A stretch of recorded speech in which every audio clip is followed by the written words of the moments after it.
Good morning, folks. My name is Pramela. I'm a diamond level leader with doTRRA International.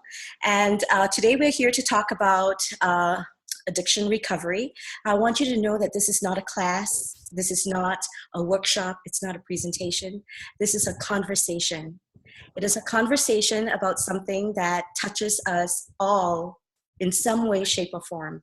It is a topic on how our choices in how we address what our brain is telling us it needs or it's lacking can turn those choices can become lifestyles that can change the fabric of your present, your future, and the lives of everyone around you.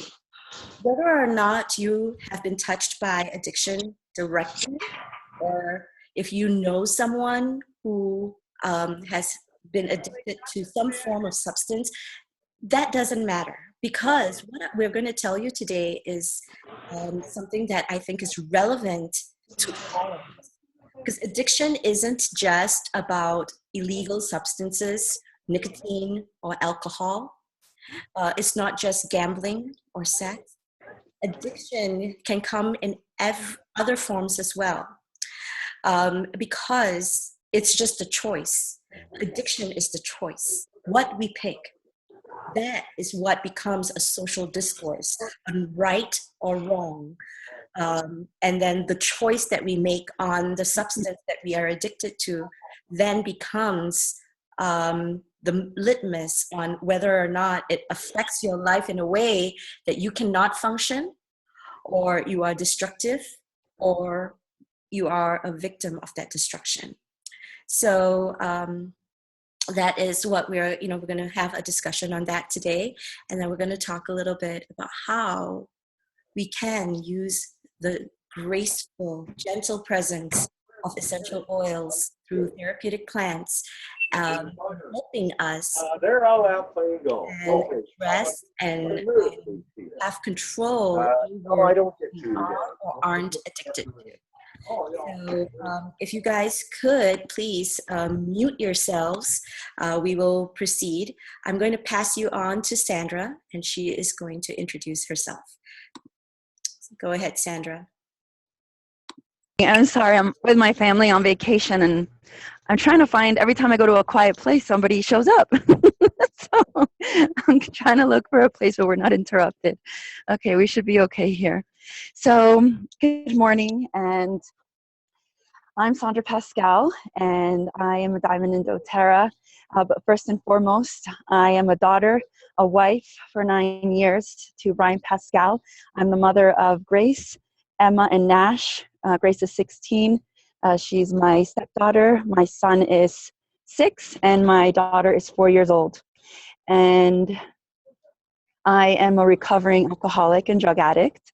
I have been using doTRRA essential oils for the last 2.5 years, and it's been a journey. doTRRA is one of the tools that I've been blessed with to help me take this story of addiction and finally put the bow on it and wrap it up and put it in my past. It's something that I struggled with for a very long time, since I was 15 years old, and it's just so liberating, and so I feel so free that I was able to find peace and excuse me, be at peace with who I was as a child, with the environment that I was raised in. I'm okay with that. I honor it. It was a blessing. All the dysfunction, all the trauma, all the hardship, it's a blessing. I honor my mom. She's a warrior, and she did the best that she could, and I no longer hold grudges or resentment. I honor her because at the end of the day, she is my mother. She gave birth to me. And with that said, I do honor my father. And I also thank him for everything that he did and he didn't do, because together my parents created me. And here I am today, healthy, happy, and God brought Pramela into my life, and now all of you. And I recognize some names, and I'm super excited because I didn't realize that there were people that I didn't know, Pramela. They're either on your team or maybe they just got connected to this call because they're not on mine, but I know who they are. We've met at different doTRRA events, and you know who you are, and I'm so excited to see you on this call. It's such a surprise, and I'm taken by that because I don't know if you know who I am other than just being in doTRRA. So to see your name on this call, it's like, oh wow, I'm about to, you know, expose my truth, and that's always, I find it exciting now. However, it is, I don't know if it'll ever get easier. I'm very new to this. So I haven't used drugs in 4 years this weekend, Labor Day weekend. And I haven't drank alcohol in a year and change. So I've been living life sober for the last year, like completely sober. And it's definitely hasn't been easy. You know, I don't, since I was 15, I always used something to help me manage with emotional pain, discomfort, anxiety, fear, sadness, loss. And for the first time in my life, I've been able to live through those same feelings, emotions, different circumstances, obviously, but the emotions are the same. And wow, I don't have to grab a drink. I don't need to light up a bong. I don't need to party all night long and get really drunk to make me happy. I'll go to the gym. I will take a deep breath and count to 10. I'll inhale an oil. I've learned now that consistency is key in order for this to be effective. So there's certain things that I do on a daily basis to support my recovery. But you know, every day is different. So it's just so powerful to be able to have these tools at a moment's notice and be able to use them and that they work. That's the kicker, is that they work. So thank you, Pramela, for having responded to my email 2 months ago. Now more than ever, as I sit here in this beautiful forest, surrounded by these gorgeous mountains, and sharing my story, and I'm open for any questions, anything you guys want to know, anything you want to ask me, Pramela, I'm ready, and I'm completely comfortable. I'm here to serve. So I'm a buffet, just start picking. All right. Thank you, Sandra. That was awesome. And my heart, I carry your heart in my heart always. I'm so glad you got in touch with me as well. So let's talk about addiction. Now, you know, addiction is something that we think is only a few people are inflicted with, but it's not. Addiction is a happiness issue. Absolutely and always. And how we equate happy is interesting in the human brain. The human brain, your happy and my happy are different. And there's another problem with happy. Happy is fleeting. It is not a constant. You're happy. You can identify that, oh my gosh, I got a raise. I'm happy. And that moment you're happy. And then in the next second, you're happy again. And the next second, you're happy again. And the next second, you're distracted and happy. And the next second, you're thinking about food and happy. And then the next second, you know, happy is like, that's how it works. Joy is different. Joy is a constant. But happy is the trigger for most people, when it comes to why that first step into addiction begins. For those of you who have been addicted to any kind of substance, feel free to add into the chat, is that true? At the point that you began your step into substance abuse, was your happiness compromised? Feel free to, add and talk about it. Now, happiness, again, has a different face for everybody. Everyone's idea of happy changes. What makes you happy may not make me happy. And the amount that, the amount of experiences that we need in order to get to that point might be different for each person. So the story of addiction begins with how we equate happiness in our lives. What makes us feel satisfied? What makes us feel seen, loved? What makes us feel like we matter? What makes us feel like we can cope? What makes us feel strong, powerful, alive? What makes the pain go away? That is how we open the door to addiction. And all of these things that I'm telling you are experiences and words. However, the brain doesn't necessarily recognize words. The brain recognizes chemistry. And chemistry, I've got good news about that. Unlike human emotion, which is messy and hard to understand and borderline cray-cray, chemistry in the brain is an equation that can be balanced if you understand it, much like a math equation. So, what is happy in the brain?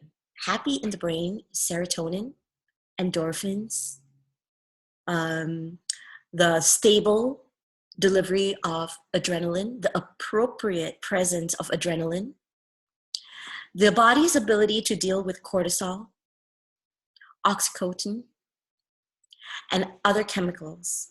It's this smorgasbord of chemistry in your brain that kind of is like a symphony.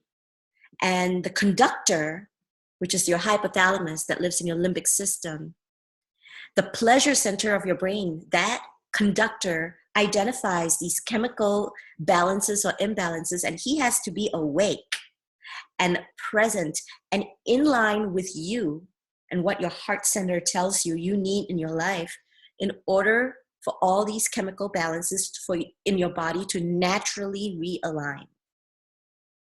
So as a child, when you were in school and you were interested in one subject over another, or you were able to concentrate on a certain topic better than your friends, or if you were able to complete a task with ease in some instances and not in others, all of this is still chemistry going on in your brain. What excites your brain?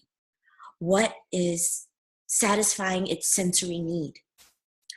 What information do you read that makes you happy? For some people, it's reading about butterflies. For other people, it's reading about musicians. For some people, the sound of certain kinds of music evokes certain chemical changes in their brain. It is not just about personality. It's not just about character. It is about pleasure. Human beings are centered around pleasure. We always do things based on the pleasure center in our brain. When we speak to someone, when we choose to be friends with someone, and we love them, it is because our encounter with them, our presence with them, our time with them satisfies a need in our brain that brings us pleasure. And pleasure is not just about, oh, that feels so yummy, but that I feel safe, I feel heard, I feel seen, that I feel like I matter, I feel like I'm present, I feel like I'm alive. So, when you look at brain chemistry in relation to addiction, it is a very empowering move because I'm freeing you from the thought that addiction is a personality flaw, a weakness, a poor choice, a character flaw. Doesn't make you bad. All it is a call for your perfection to be polished up a little bit more. A call for your perfection to be seen. A call for your perfection, and your body is working so well for you that it's telling you, please pay attention.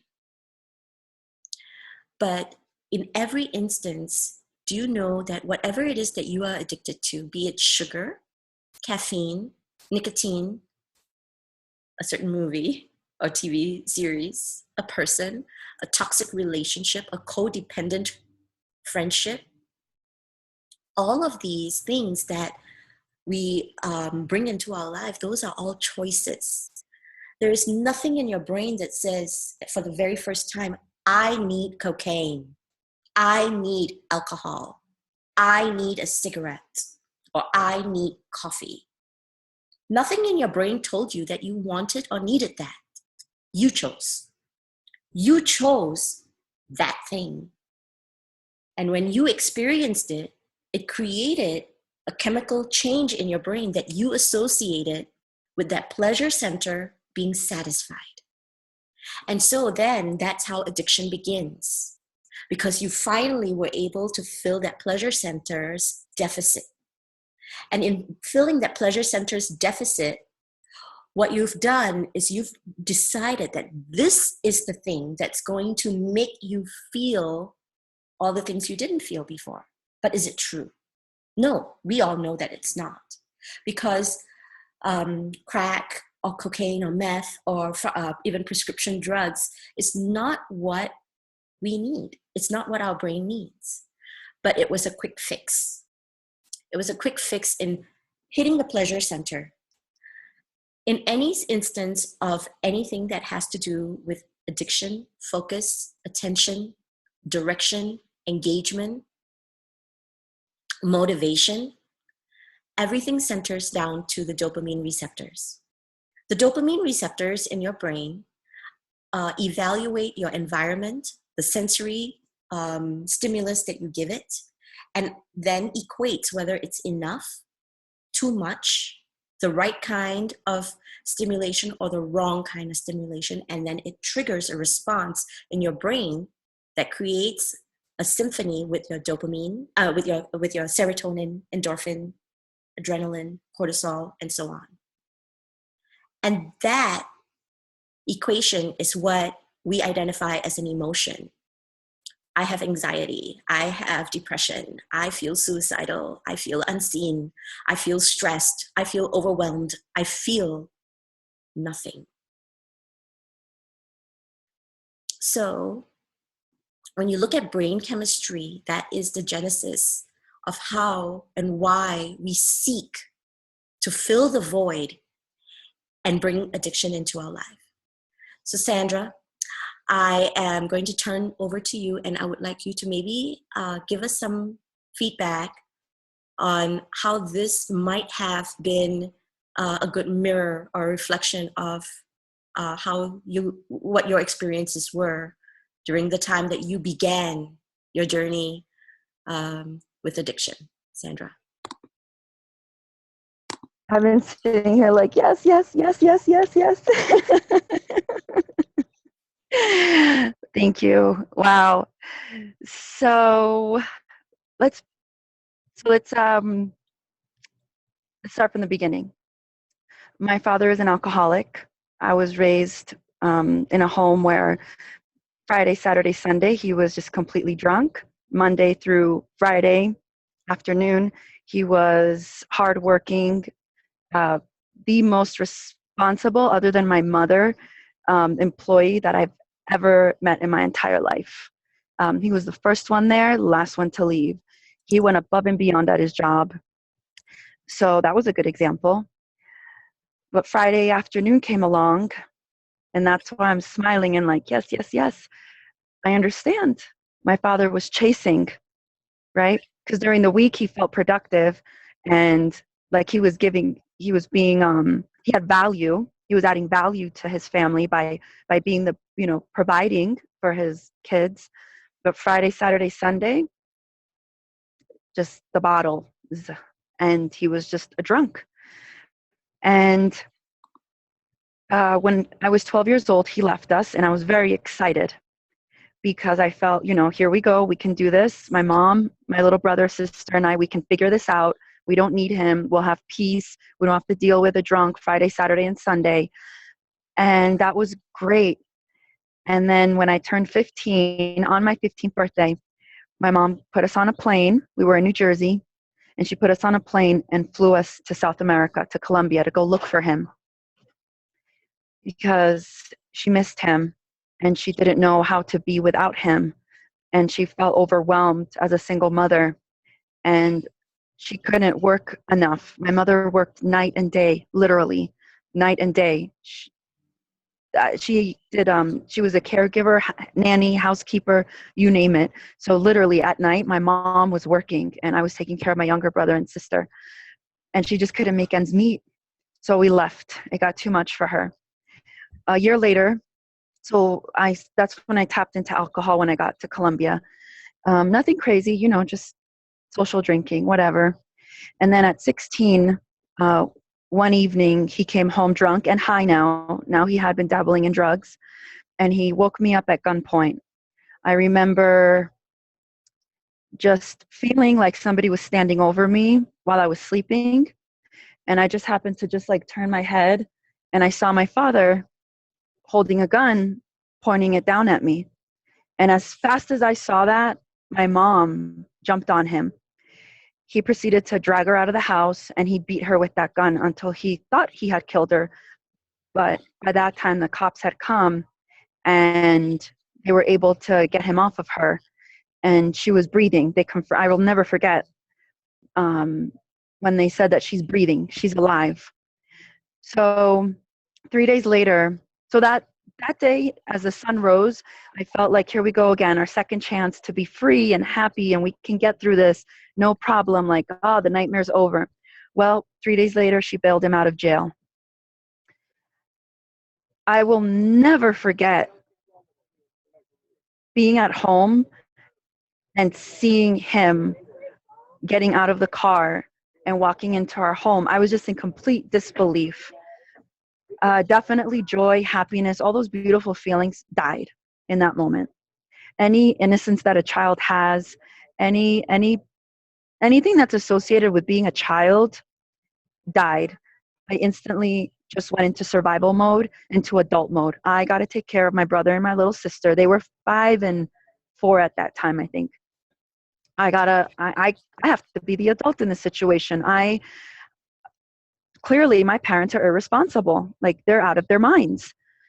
And so my addiction became school. And I just studied as hard as I could. And then on the weekends, I would just party really hard. At 18, I got on a plane and moved back to New Jersey by myself and started my life. Became addicted to work. And I started dating someone that was exactly like my father, the photocopy. And that was a very destructive relationship. Finally, I ended it at 22. So that was from 18 to 22. And I had my life together. I had my own place. I was working at a bank. I was being a responsible young adult. I was still partied, but paid my own bills. I was taking care of myself. And then I show up at work one morning, just like any other morning, and I'm told to leave. And I'll fast forward. That night at 6 o'clock, I surrendered myself to the police department with my attorneys. And at midnight, they came to my cell at the police station and said, "We know what's going on now.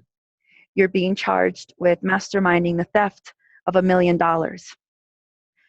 And in that moment, again, just like when I was at home, when I watched my dad get out of his car and walk through the front door, when you're in complete disbelief, you're actually questioning if this is reality or are you just dreaming this. Here we go, moment number 2, where I questioned my existence. What? $1 million what? From what? And I spent the next 7 days in jail, and I just lost it. I got into a why me mode. Why Why did my dad try to kill me? Why do I date these losers? Why doesn't my mom love me? Why didn't she protect me? Why aren't these cops protecting me? Why isn't the government protecting me? Why are they letting somebody say that I told them how to steal $1 million? There's no fingerprints, there's no video, nothing. This person tried to do it and they're pointing the finger at me that I told them how to do it. How do you, what what is going on? Where's the justice? I just felt so betrayed and alone, and it was just a culmination of 22 years of just emptiness and heartbreak, and it finally exploded and I lost it. And that was the beginning of a very deep depression. Thoughts of suicide all the time. I spent the next year in a special program to prove my innocence, and I was proven innocent. But during that year, I might have slept 1 or 2 hours a day. I had to see I was being supervised. I couldn't talk to anybody. I had 3 attorneys, a private investigator. Pretty much I went broke. My mom, who's already broke, went broker. That makes any sense. Family and friends put money together because the bills were insane, because I needed the best of the best that could represent me in court. I was looking at 25 years minimum in a federal penitentiary. And on February 22nd, 2001, I think. I want to talk about dates in a little bit, so if I forget, please remind me. That's really important, because this is a great moment that I can't even remember the year. That's a big deal for me. So I was exonerated of everything. I was set free. I was free. I was free. No record, nothing, free. And I just went and found the deepest, darkest walking souls on the planet, people in pain. And I hung out with them. And that, I felt safe. I felt happy. I loved getting high. That's when I started smoking weed, and I loved it. It made me feel calm and at peace and love. I felt love. I felt peace. I did. I really did. When I would get high, I would feel love, acceptance, happiness. I felt joy, and I felt better as a person. And that's what I did a lot, all the time, all day long. And then 9/11 happened. And I watched those towers collapse from 12 miles away. And I used that as a reason to say that life sucks and that this world is a terrible place and there's terrible people out there. And since I was so close, the general consensus was that we were all going to die, because that was a pretty catastrophic attack. So if the World Trade Center can be an attack like that, then what's to say that as I'm 12 miles away in college, that we just can't be blown up by a nuclear bomb or something? So a few months later, I decided to move to California, because I thought that New Jersey was just a terrible place and it was all New Jersey's fault. And I arrived in California, and within a week of being here, who do you think I was hanging out with?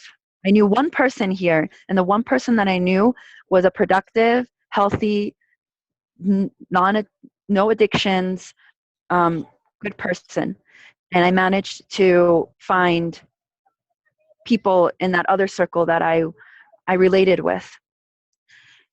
And it wasn't until I was dragged out of bed by an ex in the middle of the night in a coke-induced rage that my real estate broker sat me down and said, "You have 15 minutes to make a decision.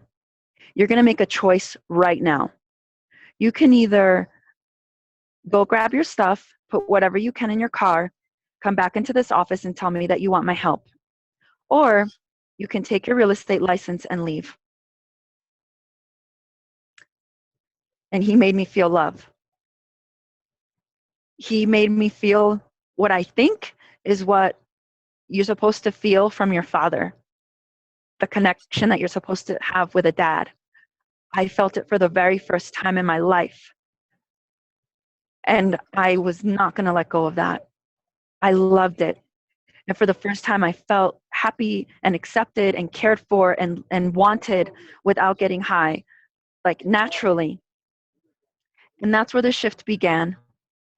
And fast forward, I continued, I weaned off a little bit of the drugs, but whenever things would get crazy, I would go to it.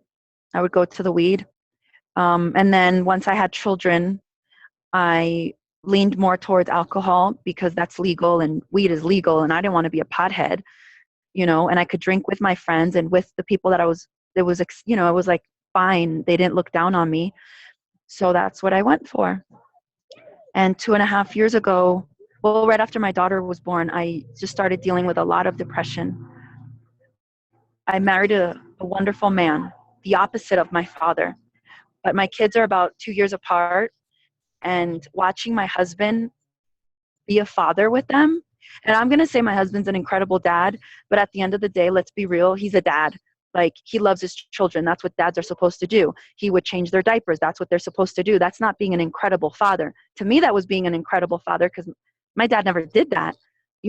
My dad beat the crap out of my little brother since he was as little as 2. He would just beat him for being a 2-year-old. So I was just so lost, seeing my husband be so loving and caring and attentive and everything to them, to me, to my mom. Like, what the heck is this? This is so foreign. And so I had to escape. So I would drink, and I became very depressed and anxiety through the roof. So my husband disconnected because he didn't know what to do with me. And he slept downstairs for 6 months. And one day he said to me, look, I think we need to get separated. And it was a week before our 5th year anniversary. And we have 200 people coming to this party. We live in a gorgeous house, dream cars, everything. My dream life. And I'm jeopardizing it. It was insane. So I sought help. I went to a therapist, and then they wanted me on antidepressants, and that became a roller coaster. I just didn't want to get on something that I felt like I couldn't get off of because I was already having difficulty stopping weed and drinking. I couldn't imagine like a pill, getting off of a pill. So after much hesitation and resistance, I finally accepted after 1 year to smell a doTERRA oil. And I walked into my sister-in-law's house and I smelled breathe. And I've never done heroin. I've never done coke. It's been weed and liquor. But I've been there when it's been done, and I see like the surge. And that's what I felt when I smelled breathe. Pramela, can you explain why I got that surge from breathe and why it was an immediate, like, I want this. What is this? Where can I get it? And that's where we are here today. It's been nonstop ever since. All right, but Sandra, right before, do you remember how you felt right before when you're walking into that class? How did you feel right before you? Oh, it was just random walking into her house. I was just visiting. Mm-hmm. How I felt? I was just going on autopilot. Okay. My husband sleeping in another room for 6 months, driving my dream cars, living in my dream house, having everything financially that I've ever wanted, an incredible career, a very well-respected real estate developer in California. So like on the outside, like, look at me, everything's cool, like, wow. And the inside, flatline. Flatline. That's what I was looking for. Thank you. All right. So thank you so much for sharing that journey with us, Sandra. And I'm going to answer your question about the breathe, right? So, flatline, right? Neither here nor there. Surviving, not thriving. Essential oils are aromatic compounds from therapeutic plants. And therapeutic plants in nature are some of the strongest, most resilient, most powerful things you will ever encounter. They are rooted to the ground, yet they are programmed for survival. Everything about them is programmed for their survival.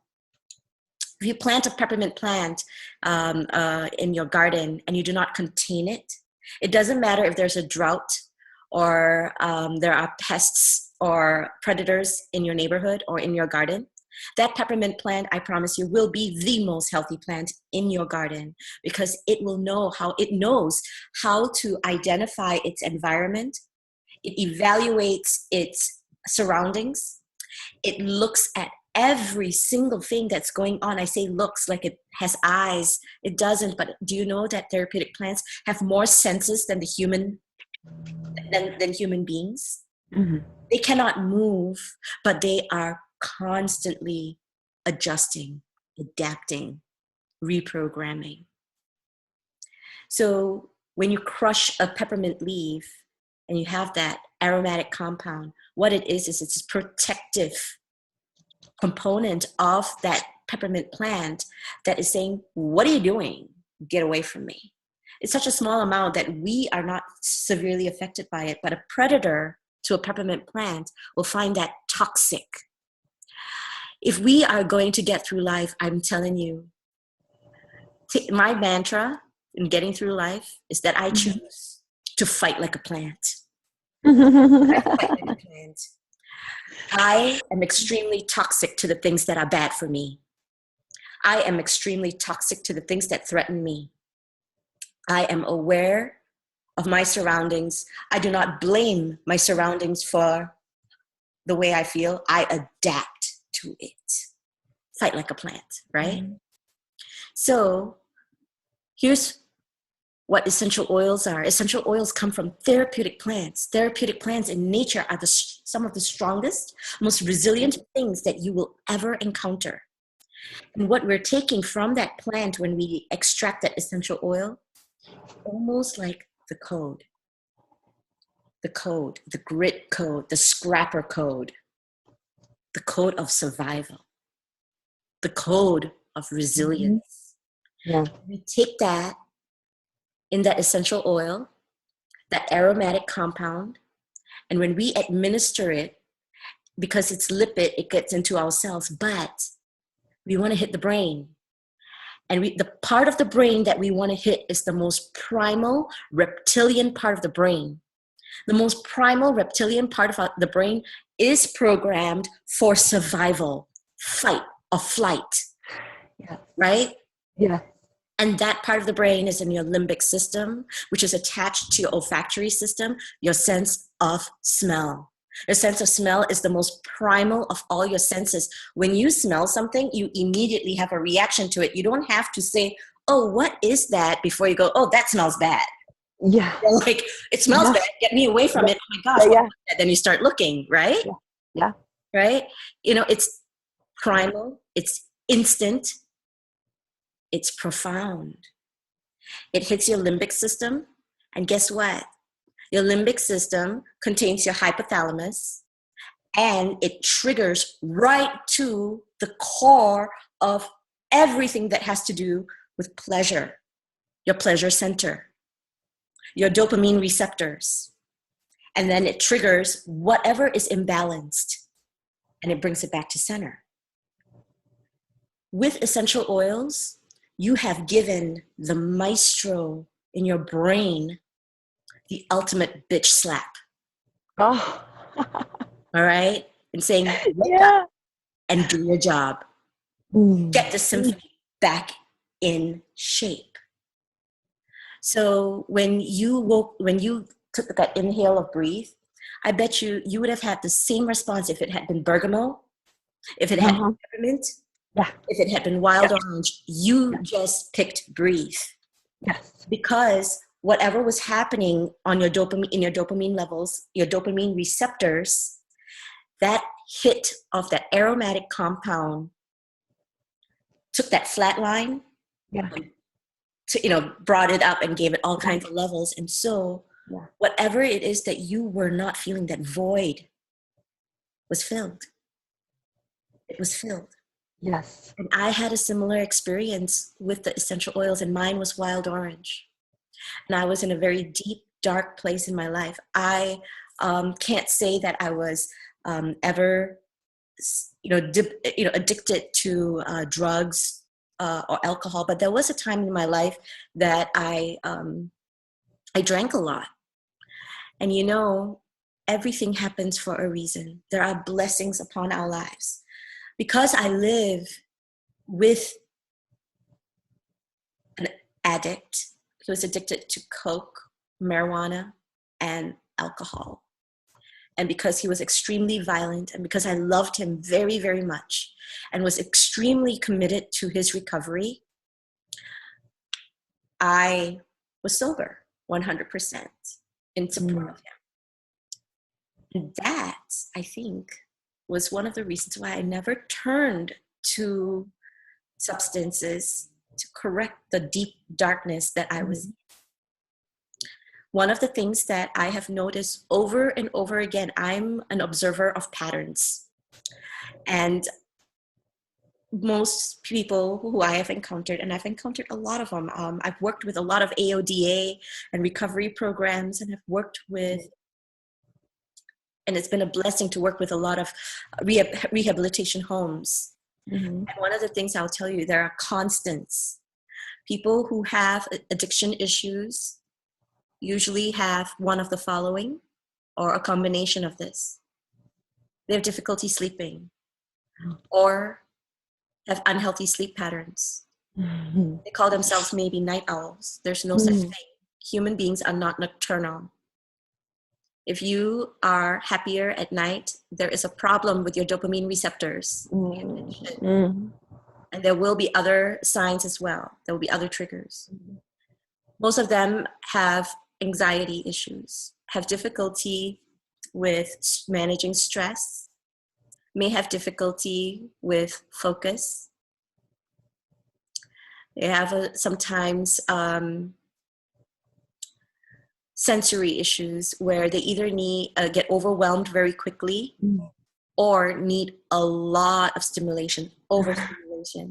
They usually have like music going while they're on the computer doing 8 different things at the same time, and they call themselves multitaskers.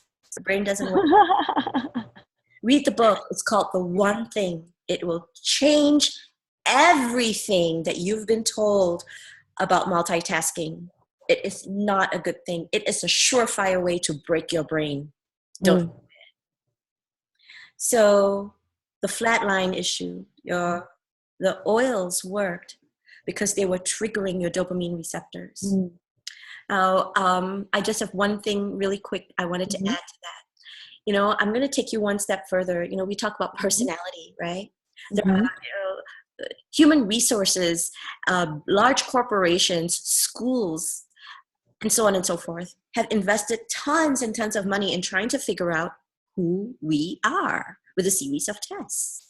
And then we get labels: introvert, extrovert, type A personality, ETFP, parachute, right? All of these things. But you know what? No matter what label you decide to put on yourself, at the end of the day, it all comes down to your dopamine receptors. An introvert has shorter dopamine receptors, meaning that I say we because I'm an introvert, it takes very little for me to feel satisfied. I can read, I can stay focused on a task, and then if I'm around people, I'm better with a smaller group of people as opposed to a larger group of people. I kind of come back to center and feel good about myself is not in a social gathering, but alone. Because my dopamine receptors are shorter. Sound, light, taste, stimulus, small amounts of them can fill that dopamine receptor. Extroverts, the dopamine receptor is longer. And that they need more flair and excitement and Yeah. jumping off a cliff and, Yeah.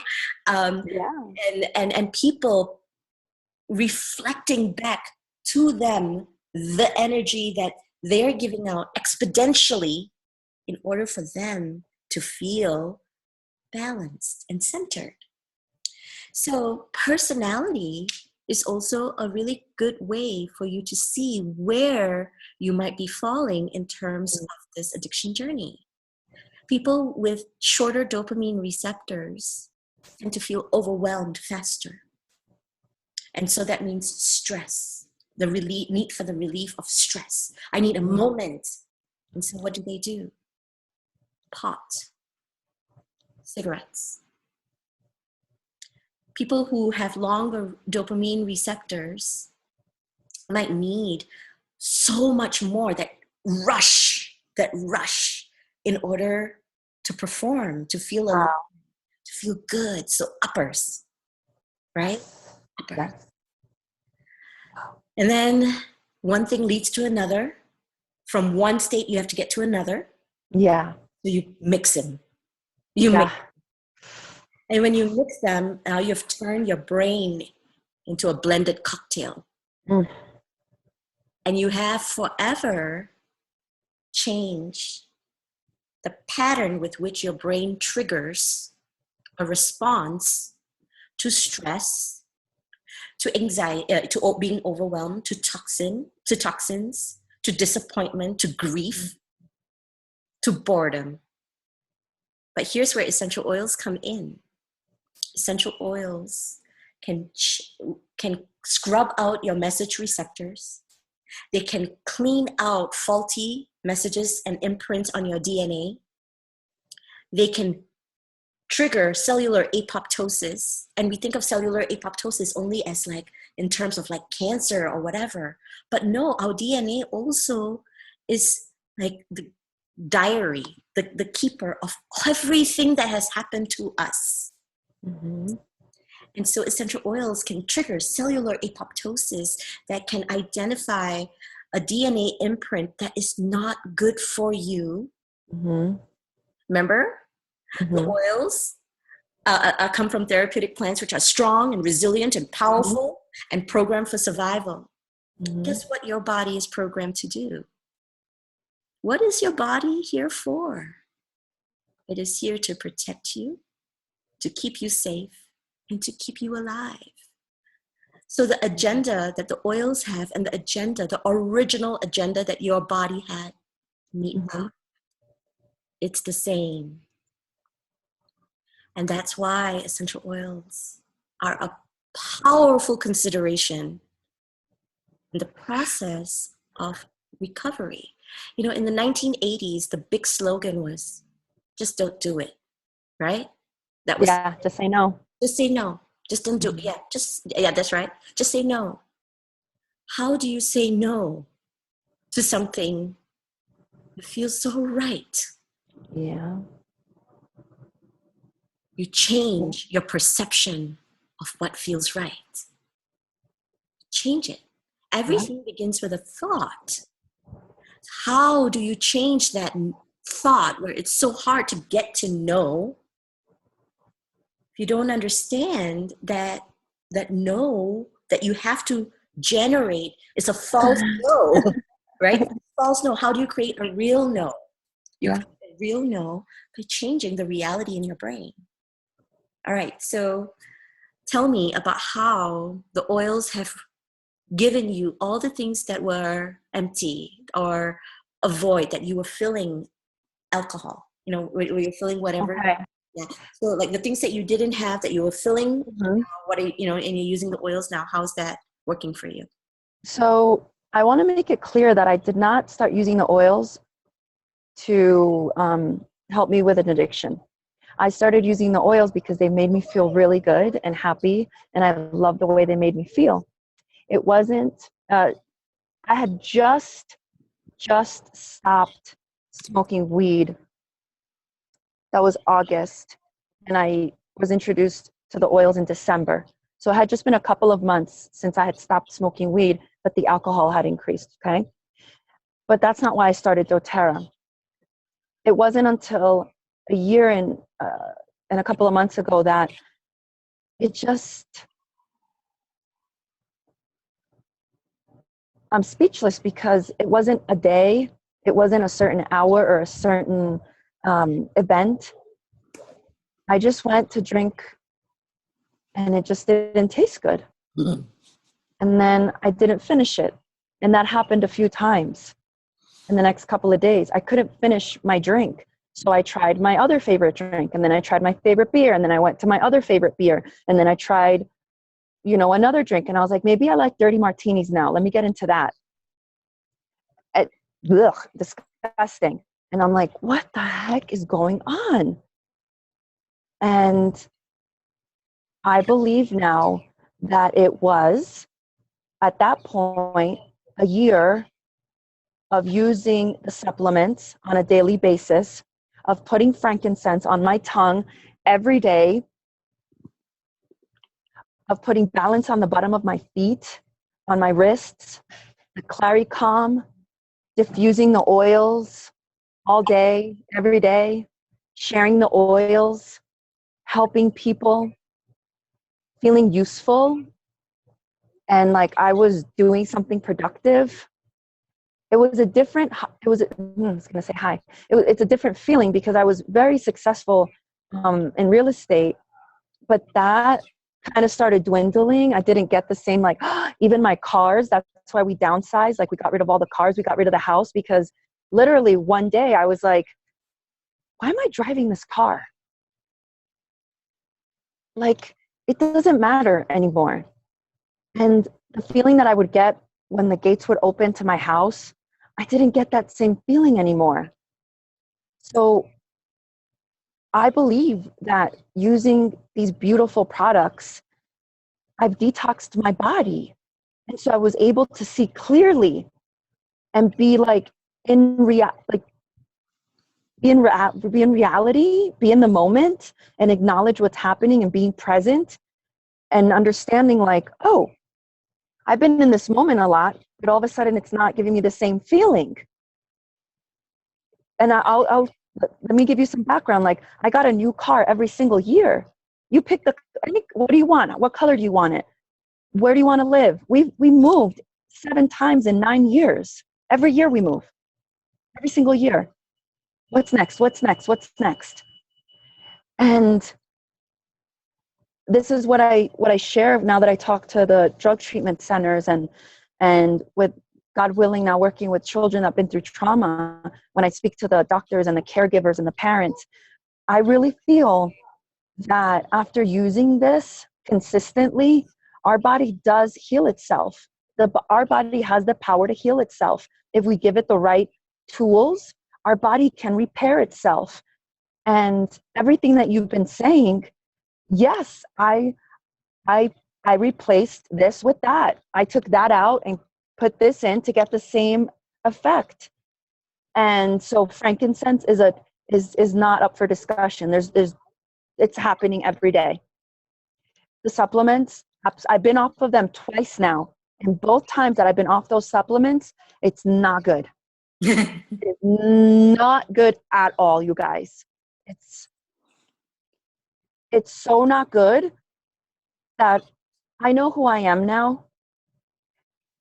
And that what that means is that I know who I was as a child, as a young adult, in my 20s, now in my 30s, pushing on to 40. I know who I've been through these different decades of my life. And when I've been off these supplements, I go back to the early 20s. And it's crazy because I feel comfortable. It's like, when you go back to that restaurant you haven't been to in a while, or you see that old friend that you haven't seen, you're like, oh, I remember you. You guys understand what I'm trying to say? Yes. Like, it's not different. It's you know it. So it's like, oh, cool. So wow. So I thank God that I've been off the supplements twice already. So I can now. It's not happening again. I get it now, and I'm gonna use that to share this with you guys. That if you're listening, I was very hesitant to getting onto those supplements. It wasn't until 4 months in of using the oils because I felt like frankincense, balance, serenity, lemongrass, bergamot, everything that came in the natural solutions kit, the deep blue.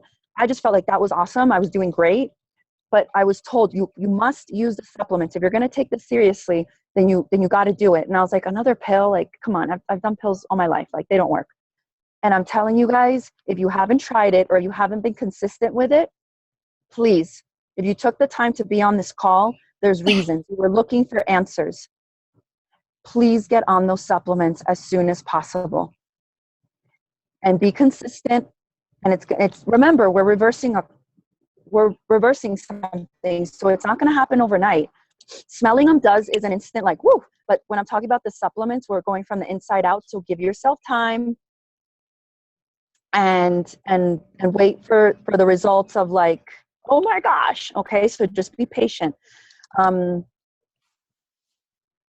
So I don't have withdrawals, and I wasn't a full-fledged alcoholic. I didn't finish a bottle every day. What I feel that when I made this, when I started questioning, like, why am I drinking? Is this serving me? Look at my history, look at my father, blah, blah, blah, blah, blah. I believe from the bottom of my heart that if I would have stayed on the path of even consuming 1 glass of wine a day, for Sandra Pascal, that was not going to go to a good place. There are plenty of people out there that are fine drinking every day, 1 glass, whatever. Their lives are fine. But for me, no. I believe that I would have achieved all my dreams. I would have continued to be very successful and done wonderful things. I would have been that drunk, successful person. And I didn't want that. And I feel that it's because I can like see clearly. I can really, like, my rationalization is the best it's ever been. I make good choices, but I feel that that's because I feel good. When you feel good, you do good things. When you don't feel good, when you're not loving yourself, when you feel down, when you're depressed, when you're suicidal, when you're having a bad day, whatever, you make poor choices, you make bad decisions, and the people you hang out with, the things that you talk about, the people that you see, the people you associate, even your job, your career choice, like everything is just like a vicious cycle. So I encourage everyone today to sit back and think about where you are right now. What are you doing here? Why are you here? You get one life. That's it. And it's okay if you screwed up, and I'll probably screw up again, and that's okay too, because I'm just being polished, right, Pramela? Right. You're perfect. You're perfect. And we're just polishing you up. Exactly. So today's a new day. Yes. I honor you for being on this call. What if this call isn't even for you? What if you're on this call because your neighbor or a friend or the lady in the line at Starbucks with you tomorrow or a month from now, or your cousin or your nephew or somebody you know needs to hear this information, but it has to come from you. I'm just the messenger. Yes. I'm just the messenger, my friends. And you've given me the platform to share my story. And I want you all to know that for many years, that 16-year-old little girl was yearning for attention and for somebody to listen to her and empathize with her, to like give her a hug, to say, no, that's not okay. And that 22-year-old that was sitting in a jail cell with a schizophrenic with razor blades in a Ziploc bag, facing 25 years, she just wanted somebody to say, it's okay. We know you didn't do it. Life is fair. There are good people out here. We care for you. We love you. Don't give up. For that 23-year-old that wanted to kill herself. For the 14-year-old that used to cut herself. I want you guys to know that you are giving her that hug, that love, everything that she yearned for. So thank you so much for being on this call. You have no idea what this does to my soul and to my mission to join forces with Pramela and to be all in 100%, to be the voice, the messenger for those who are ready to listen. Be patient. If people don't want to listen, please. Everybody's got their time when they're ready. You can't force somebody to do something that they're not ready to do. You just be the best version of you, and the people that need you will come to you. Trust me, they will. Pramela was a complete stranger to me. She did not exist. Pramela came into my life. I knew she was alive when I saw her video at Leadership, when they showed it. I knew there was a woman named Pramela. Oh my gosh, honored her, sent her a prayer.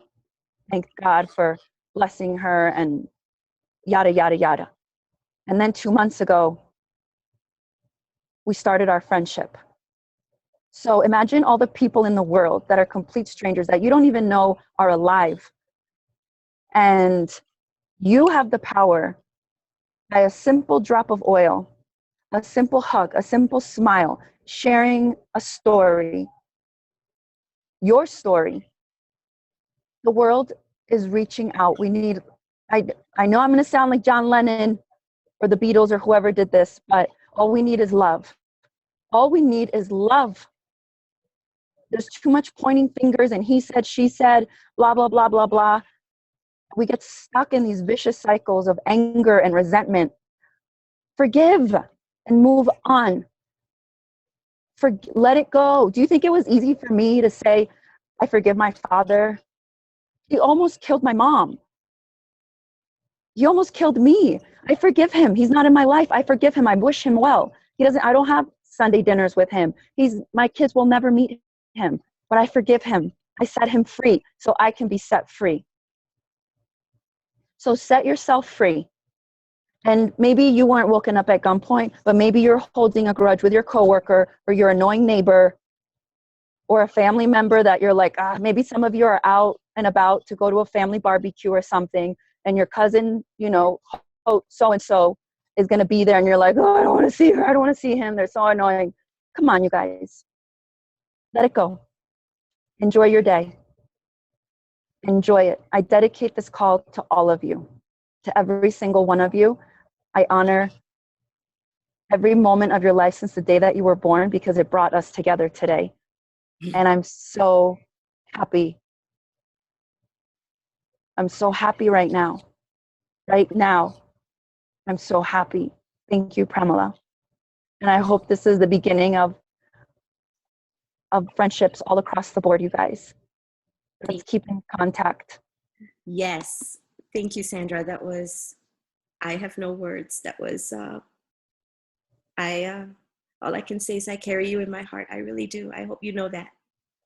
I feel you. I feel all of you. And, to wrap up and, just to mirror back, the Lifelong Vitality Pack and the reason why it works so well is that a lot of times our anxiety and our lack of feeling satisfied and fulfilled comes from a huge nutritional deficiency. No matter how much we eat, what we're taking care of is our calories and not necessarily our cellular health and not the real nutritional needs that our body needs. So when we fulfill that nutritional need, it changes us on a systemic level across every aspect of our body. And when that is in balance, guess what? We feel good. One of the triggers of us not feeling good is now taken out, is taken away. We feel satisfied. Think of a baby. How content looks and feels when it's done free of, its mother, right? That is what we are looking for, and the LLV gives us that. No matter how well we think we eat, let's face it, Our food supply is contaminated. Our lifestyle does not allow us to give our bodies what it needs just through food. doTERRA has blessed us with, I believe, the best combination of supplements and Absolutely. omega-3s for the price. There is nothing like it out there on the planet that you can get for that price. Another thing Wow. that's important is Terrazyme. Mm. You have to have Terrazyme in your life, guys. Yes, yes. Absolutely have to, because all the digestive enzymes that you have in your body, you were done producing around the time you were age 2. Mm-hmm. Every time you have put stress on your digestive system through poor food choices, through pharmaceuticals, through antibiotics, through alcohol, through sugar, you are compromising on the digestive enzymes in your body. And when your body cannot break down food, guess what? It stays in your gut. And that's a toxic waste dump that's going to infect your liver and affect the way your liver works. And what is your liver connected to other than your stomach? I know it's a long journey, but it's your brain. The hormones that you produce in your liver are connected to the chemistry in your brain. Clear that liver. And you know, one of the things that happens, and the reason why, like for me, I used to be a sugar addict. I used to need an energy drink, at least one energy drink Mm. every single day, minimum, Mm-hmm. to function. Mm. Not to do difficult things, to function. To function. Yeah. And once a month, for no apparent reason, ladies, I would make this huge pan of brownies. I cut one little piece out and leave it for my children to fight over. And I would eat the entire pan. And then essential oils came into my life. Oh my gosh. Daily use of Slim and Sassy. Mm-hmm. Second month of using Slim and Sassy, I made, like clockwork, my big pan of brownies for no apparent reason, same time every month, Oh boy. and cut out that one piece and left it for my kids. And I was getting ready to eat the entire pan, took 2 bites and couldn't. Yes. I've been with doTERRA coming on 4 years, and it has been Wow. around that time since I made that pan of brownies. Wow. I can't drink a soda. I cannot put any kind of energy drink in my mouth. Yes. Yes. I do not drink, and it is easy for me to not drink. Yes. Easy. Yes. Absolutely effortless. I don't feel like there's anything missing in my life at all. Now, the way essential oils work, and and Sandra and I would love to offer you a series that we can go in depth, because we've just touched on the connection, right? We've just joined the dots. Yeah. If you want to color in those lines with us, we're happy to have you. Yeah. Remember that addiction is not the worst thing that has happened to you. It's just a little bit of polishing that you need to something that's already perfect about you. Your body is working for you. So don't work against it, and we will help you. Now, the road to recovery doesn't end with sobriety. It doesn't end with the decision for sobriety. It doesn't end with the number of coins that you collect. That is not the be-all, end-all of recovery. Because of addiction, your brain is different now.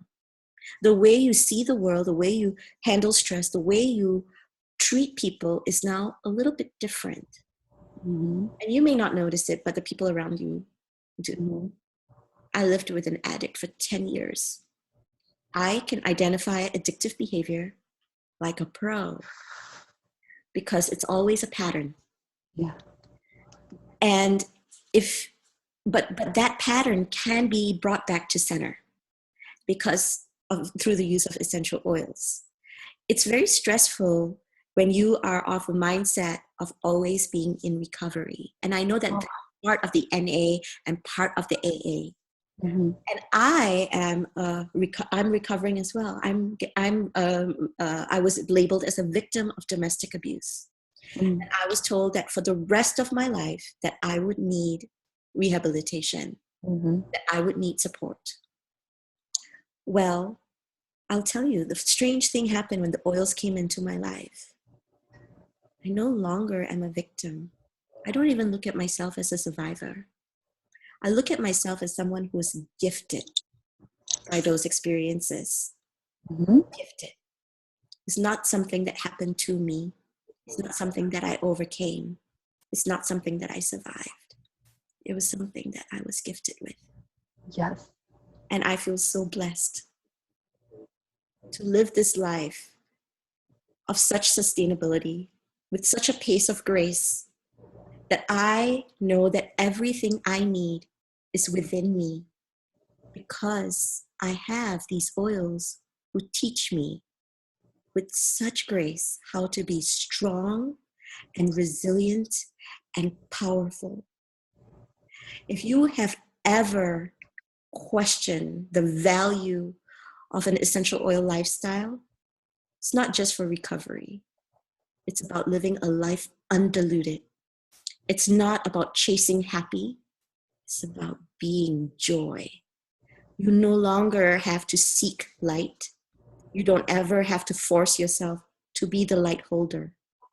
You will now be light. So, thank you so very much for joining us. I hope you will come again when we post about the series that we plan on doing. And please go on Oil Maverick. We'll start a little conversation when I post this video. And let's talk a little bit about what you liked, what you'd like to hear about, or what you liked about this call, or what you'd like to hear and what you'd like to see us cover. Now, Sandra has some firsthand experience, and not only does she have firsthand experience, she has interactions, and she has a circle that she is tapping into with people who will cover just about any story out there. Me, I'm trained as an investigative journalist. I love brain chemistry. I spent many years editing medical journal articles and textbooks. Wow. And most importantly, both of us, we love you.